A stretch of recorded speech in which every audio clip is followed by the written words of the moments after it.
And yes, we're back, guys, for Series 1, Episode 2 of Talk of the Town podcast. With me, the big man, David Guinn. We've got an even bigger man here, my mate, Shaun Pearson. It's a bit of a GK Union podcast, this one, obviously both being Cats. But we're going to crack on and we're going to try and get it going as best we can. Shaun, welcome aboard. Thank you very much. How are you? Good, mate, good. Yeah? It's good to be here. Nice one. Good to see you, mate. Good to see you. Shaun, just let us know how it's going on at the club at the moment. There's a good feel, mate. You know, I watched Willow's podcast and I think he kind of pretty much explained a lot since Erd's come in. You know, myself, I've been here a few years now since returning, and everything about the club at the minute just feels really positive. The kind of energy Erd brings alone is enough, I think, and then the work's going on at the club as well. Hopefully, you know, we can start building something special again. It's always been nice to kind of watch when I wasn't here, but now being part of it, you know, it feels decent, it feels good, feels fresh, so long may that continue. No, definitely. You said there about upon your return, one of the questions we're going to get to you, it's a bit weird at the moment. There's a lot of people at the club, me myself being one, who started at the club, left to pastures new, and it's sort of drawn us all back in. You know, can you just give us a little bit, tell the people who are listening a little bit about how you started here and where you went and how you've come back? So obviously, as a youngster, myself and my brother at Oldham, we were there for many years. Unfortunately, kind of through injury, I left Oldham in the YT years, and then just come back home really and got back fit. And I think it was Grant, Jammy, and Den that had took over.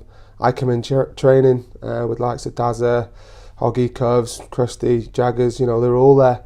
And you know, kind of started training, played a few games for Victor in the Rezzies back in the day, and then I think it was Gillsfield away where Grant and Jammy giving me debut. Big Joe Carey was playing then as well. There's quite a few faces there, which was great. And then since then, obviously, I think it was 1 or 2 years I spent at Town, and then ended up kind of going on trial with Barrow 1 year. Didn't quite get in, so come back out of it, and I signed for Llangefni randomly out of nowhere. I'd never even heard of the place before, I'll be honest, but again, they'd been in the Welsh Prem, so signed there, and myself, Lee Craven, and Robbie Williams went there, and we won the league that year. We won the Cymru Alliance. So since then, obviously went to Barrow, played full time there. I've played for Colwyn Bay, been to Australia, played over there, had a little stint at Holywell, so I've been about a bit. Airbus involved in there as well. So, and then a couple of years ago, returned to Llandudno, where it was a bit of a, I was training with you for a while, wasn't I, whilst I was kind of in between Australia, playing out there. And then it was finally, I got the chance to come back. So it's been definitely ups and downs. You know, when I first joined, when we were under Grant and Jammy, we won a couple of North Wales Coast Cups. We were always that little, just missing of the league. I think Flint and Prestatyn for them years were just nicking it in front of us, and it was always what if. But we had a good team back then, and now it's got that feel about it again, especially the local kind of core. And like you say, a few of us now are back involved in the club, and this will be where myself personally, I can see myself finishing as well. So no intentions of going anywhere, just anything, just helping the young lads coming through as well. So. Maybe a little message to the gaffer there. You mentioned going out to Oz. Can you tell us a little bit about the teams you played for out there, the standard, the level? It was so when I was at Barrow, obviously I was full time at Barrow. I was there for 3.5 years, which was great in the conference. Played against the Willows actually when we were there, when he was at Wrexham and Kiddie. Obviously me and Mike were there, so the second year that I was there, played quite a lot of games. That was our most successful year that I had there. And then the final year, obviously we hadn't started great, and I got injured. So the start of the season, I was injured, getting back fit, and it got to Christmas time, I think it was, and one of my old teammates kind of rang me out of the blue and said, "Do you fancy Australia?" Which was again news to me. I kind of said to him, "I'll think about it," and he said, "The thing is, we're going in 3 weeks," so it was a bit of a quick turnaround. I kind of said, "Yeah." Spoke to Hannah, obviously at the time, and said, "Why not? Let's see what comes of it." So went out to a team near Melbourne out there, and it was decent. I spent 3 football seasons out in Australia, The standard wasn't amazing when we first got there, especially going from full-time football to then part-time football. But I think that's what they look to get visa players out there to, foreign players, to improve the standard. So after a while, we got used to it, and I won the league twice out there, which was nice. They have grand finals and all the rest of it out there, so it's like a massive thing. And then returned back and then went out for a final stint to a team near Sydney, which again, the experience was unbelievable. The football wasn't the best standard, but being involved, similar to here really, the kind of family-run clubs, it was great to kind of, again, we won, it was 3 on the bounce that I won, luckily, whilst I was out there. So it was some experience, and I definitely recommend it to some of the younger lads that do, want to kind of go abroad or play football abroad. It was a great experience, to be fair, especially at my age then. Similar, but not quite the same climate, no? Yeah, they actually play football in the winter out there, so I mean, it's nowhere near our winter. Their winters, our summers. So it was it was decent. It was very, very good. Yeah, no, nice, good. You mentioned Hannah there just before in that last statement. By the way, this boy's batting. But just give us a little bit of an update on family life, mate. I know you got married. Yeah, married in COVID, which was kind of perfect for me and Hannah. I think we were always going to elope. It was supposed to be Vegas. But obviously that was a bit of a blow. But yeah, we eloped down in Cornwall, just myself and Hannah, which was amazing. And then whilst we were down there, obviously just discussed family life, and we've just, our baby daughter's just been born, Frida, in October. So it's great at the moment. I say great, sleepless nights, Hannah more than me, but she's amazing. She's doing well, Hannah's doing well. So it's just adapting to it. I think I'm probably one of the oldest lads in the team without children at the minute, so now obviously Frida's come along, and it's different, it's new. It's no, it was nice to see Mrs. Pearson and Frida down there down at the club the other week. Really nice to see. Saying there, what you're one of the older lads who's just started a family, etc. Obviously we've got Mike on board with town as well. He's got family being made there and things like that. What's it like now yourself and Mike aren't playing together? What's it like having your brother, because he stepped aside onto the sort of management side of things and what have you? It's decent, and I'm not just saying it because my brother, because when I played with him, I was probably his worst critic ever. When we played at Barrow together, the stint he had here at Llandudno is definitely one to forget, I think, for all of us that year. But since he's come in on the coaching side of things, I think that's what I could definitely see that's the route he's going down, even if it's management himself. But since he's come in, his experience, whether it be the English system or the Welsh system, he's pretty much done most things in the Welsh pyramid, played in Europe and all the rest of it. So his experience now, especially for the younger lads, it's massive. And he knows the game. It's not like he's coming in, alien to it. But it's great. I think it's helped. I would have liked to have that year playing with him where we're feeling the success on the pitch as well, but that wasn't meant to be. The year we went down, we got relegated, but this year there's been a massive buzz about the place. So Mike's added to that, and hopefully he can enjoy it, and who knows, maybe get the boots on before the end of the season. But fingers crossed he can. But if he doesn't, he's still part of it as a coach. So. Yeah, no, good. It's quite similar to what we spoke in the last podcast to Willow, regards himself and Mike Willow playing together, and Willow sort of came across the same, but then at the end of the day we're all wearing the badge, aren't we? So whether it's work off the field, in the background, on the field with the boots on, it's all a big part of what happens on game day, etc. I still think he looks quite good with a suit on the sideline, I've got to be honest with you. That one time he turned up a suit, he got some stick, to be fair, but he comes from Hogwarts or wherever he comes from where he works, so he turned up, got some stick, and like you say, I think he actually quite suited the suit on the touchline. No, he did in fairness. Wrong shoes for the 3G, but we'll let him off. Looking on the sidelines, you're playing your game now. You've got Erds, which is a great asset to the club to have, but we're also looking along those sidelines. You've got your Mike, you've got Whitty, we've got PD, we've got Dyer.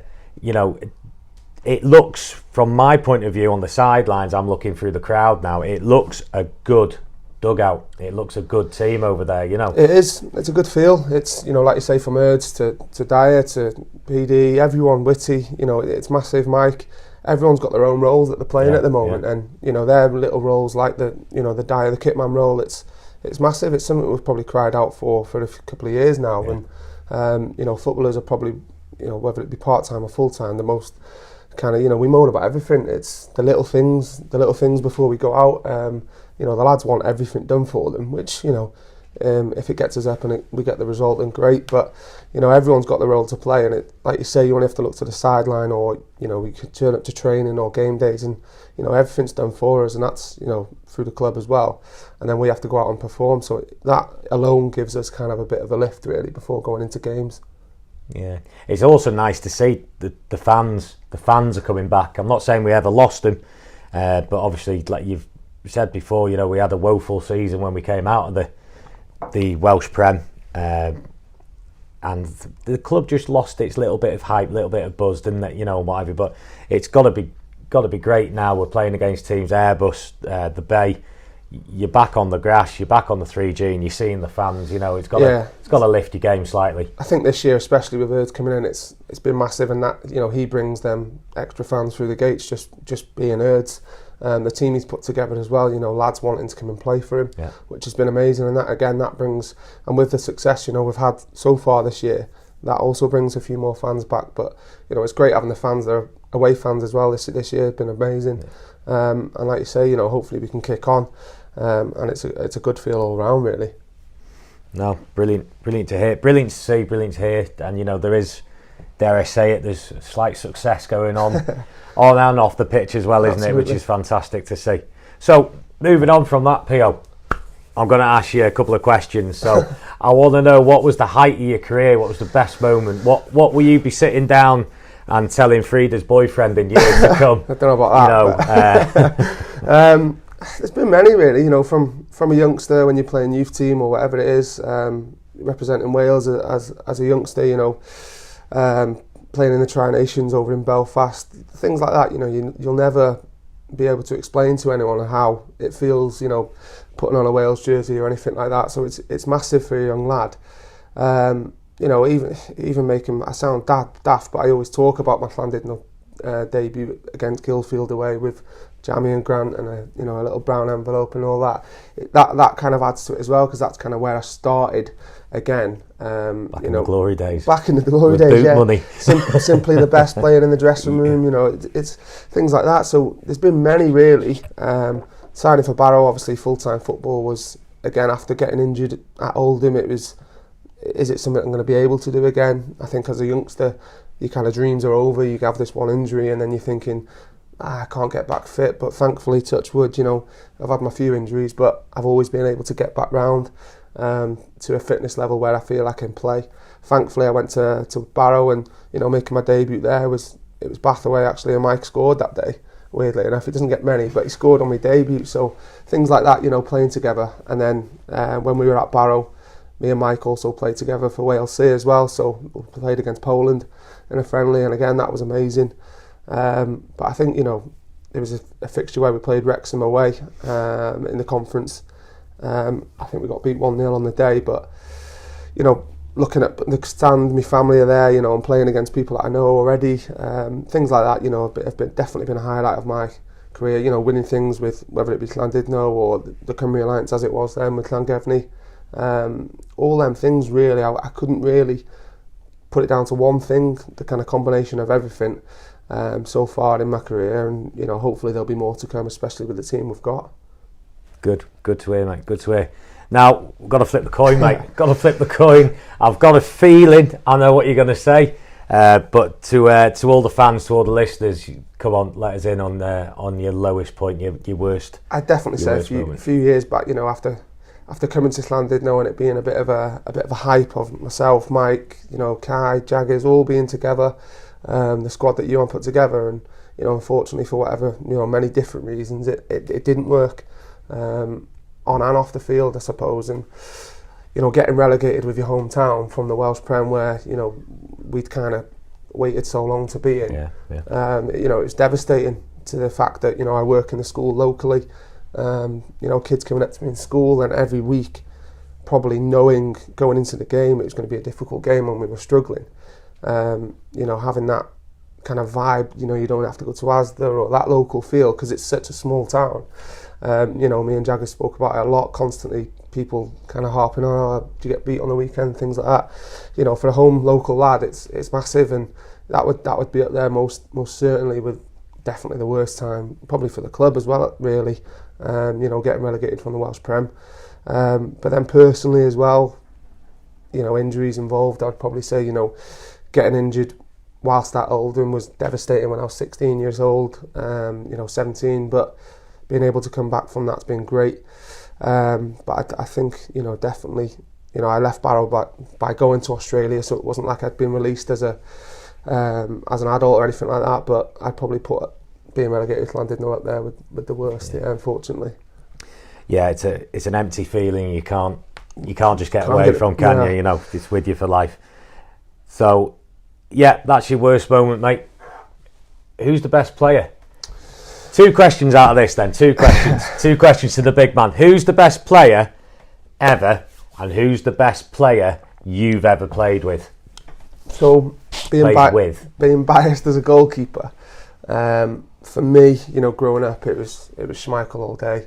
You know, absolute, especially, you know, being a United fan, it was Schmeichel. Kind of watched everything he did. You know, back then it was quite old school. There wasn't much kind of, you know, as there is now, kind of clips on YouTube and all that. And it was, you know, you can watch clips now, but it was watching Match of the Day on a Saturday to see everything, or if not, being lucky enough to go to some games, which we were able to do. But you know, him, Neville Southall, again with the link with, you know, being from Llandudno, them 2 for me, and still are really. You know, I know we've got some current decent keepers, but for me are still my kind of best goalkeepers that I've ever watched or kind of admired.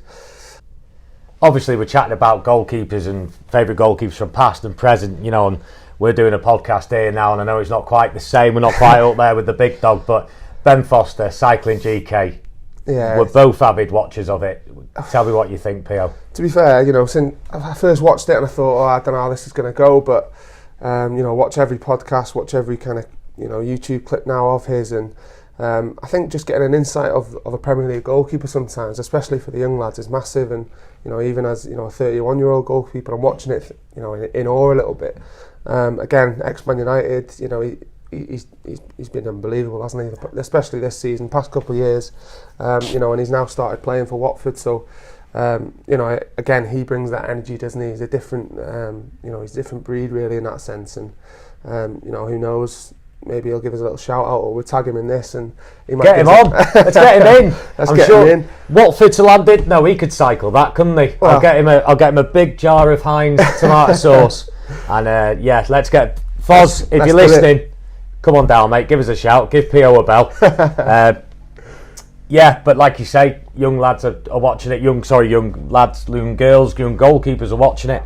I know my eldest lad is watching it, and I can see mannerisms that Thomas is taking on from Ben Foster and things like that in games he's playing.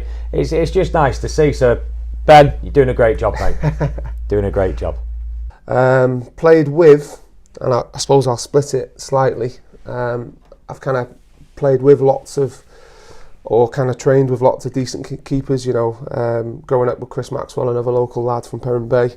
You know, Maxwell's gone on to do some decent things, still playing for Blackpool now. You know, playing at Barrow, there was a keeper called Danny Hurst who's been about the game, the English system for years, played for Bolton, things like that. And then I've played with lots of young lads that were coming through at the time that are now doing very, very well. They're still playing in the English system. So, player-wise, there was a player called Mark Boyd. He was at Barrow at the time, and he was a centre mid, and he was coming towards the end of his career.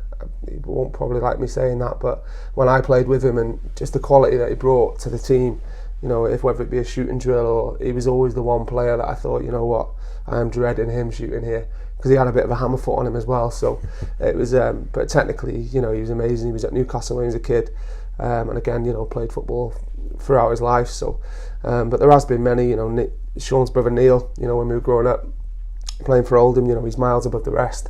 And then when you play for Wales as well, when you're younger, I know Willow mentioned it, but the likes of Aaron Ramsey, people like that have gone on to do amazing things. You know, the quality stands out even then when you're playing with them. So there's been a few, to be fair, and there's still quite a lot of lads that I keep in contact with that are still playing in the league. So yeah, there's been a few. Good. What about the best player you'd ever played against? Was there ever a player you thought, I'm not dreading playing the team, I just hope he's not on the team sheet, you know? Again, there's been a few.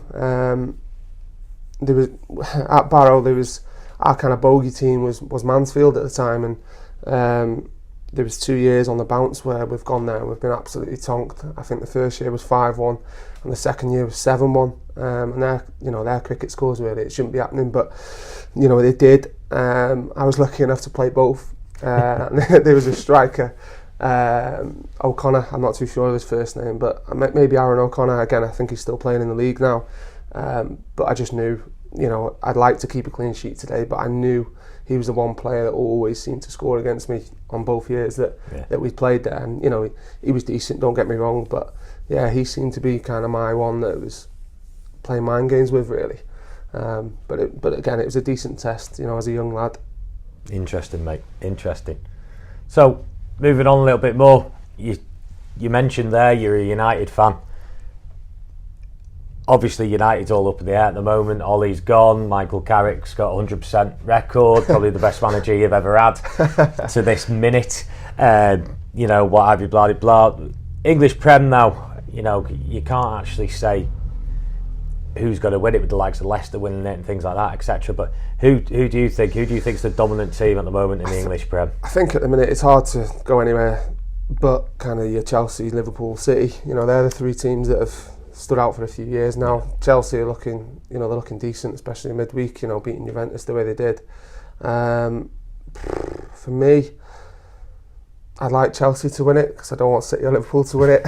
But apart from that, I think between them three it'd be very close. I wish United could go, push them a little bit, but I think we're a few years away from that. Like you say, with the new manager coming in, hopefully we can get someone maybe the end of the year. But it'd be a tough call, but I'd like Chelsea to come away. I've got no reason why, but I would like Chelsea to come away with it. Well, sorry I asked the question. Obviously, in personal life, you're working at John Bright's with the school, etc., things like that, and you did say that you will hopefully finish your playing career here at Llandudno. Do you feel yourself going down the coaching path once those days come? Yeah, I think, especially over the next couple of years. I'm still only 31, so as a keeper, maybe the life expectancy of a goalkeeper maybe a little bit longer. So depending how I feel, kind of at the end of every year, really, at the end of every season. As long as Shaun's here, I'll speak to Shaun and evaluate it then. But over the next couple of years, I definitely think, going in, doing my badges properly, especially the goalkeeping route, is something that I want to go down. It's something that obviously I've experienced with yourself, kind of currently put it on pause at the moment. But the coaching route is massive. Yeah, it's something that I can't imagine myself not being involved in the game with some capacity. And then with the likes of what you and Whitty have done for me over the years, it's something I want to then give back to the likes of Thomas, Maxwell, Joe Guinn, Joe Guinn. Sorry, Kerry. Heather, there's no Joe, there's no little Joe knocking about, don't worry. But we've got some decent keepers, at the club. Riley Berry, there's loads that I could name. Oshan, and hopefully, over the next couple of years, we should be having keepers, if anything, trying to push me out of the way, and there's some decent lads in the resis now as well. So the goalkeeping department, if you like, is the fullest it's ever been. It's busy, and hopefully I can give something back to them lads, whether it's through experience or coaching or whatever. But yeah, definitely want to be involved. I can't imagine myself going shopping on a Saturday and not being involved in a dressing room. So I'm used to it too much. You've seen how much hard work has gone in. I'm not saying just by the likes of myself and Whitty and yourself. There's been a lot of hard work going into it, just on the goalkeeper side of things. Which it's an awful lot to do. But it's great to hear that coaching is something in the back of your mind. Oh yeah, 100%. And we'll hopefully see you wearing a Llandudno badge for many moons to come. Mate, hopefully. So just to start rounding it off a little bit, Pio, big man, pizza. do we have pineapple on it or not? I do at the minute, mate. Do you? Yeah, it's something that I think an acquired taste over the past year. When I was younger, it was picking it off all day or sending it back. I can't eat that. But now, absolutely really enjoy ham and pineapple. Yeah. It's something that I'd actually go and order now. So is that ham and pineapple is the answer to the next question? Is that is the one at the moment? Yeah, absolutely. Hawaiian pizza. Yeah, absolutely. Why not? Happy days. Right, well, got to thank the big man for coming along today, answering loads of questions. Really interesting, Pio. Thank you for having me. No, you're more than welcome. Guys, just to let you know about December's podcast Talk of the Town. You have to tune in. It's been planned for a couple of weeks now, and it's going to be a belter, I guarantee you. So make sure you tune in for the Christmas special. I'd like to thank my videographer, sound man, cameraman and producer. And I'd also like to thank Pio, the big man. Take care, mate. Thank you. See you soon. Cheers.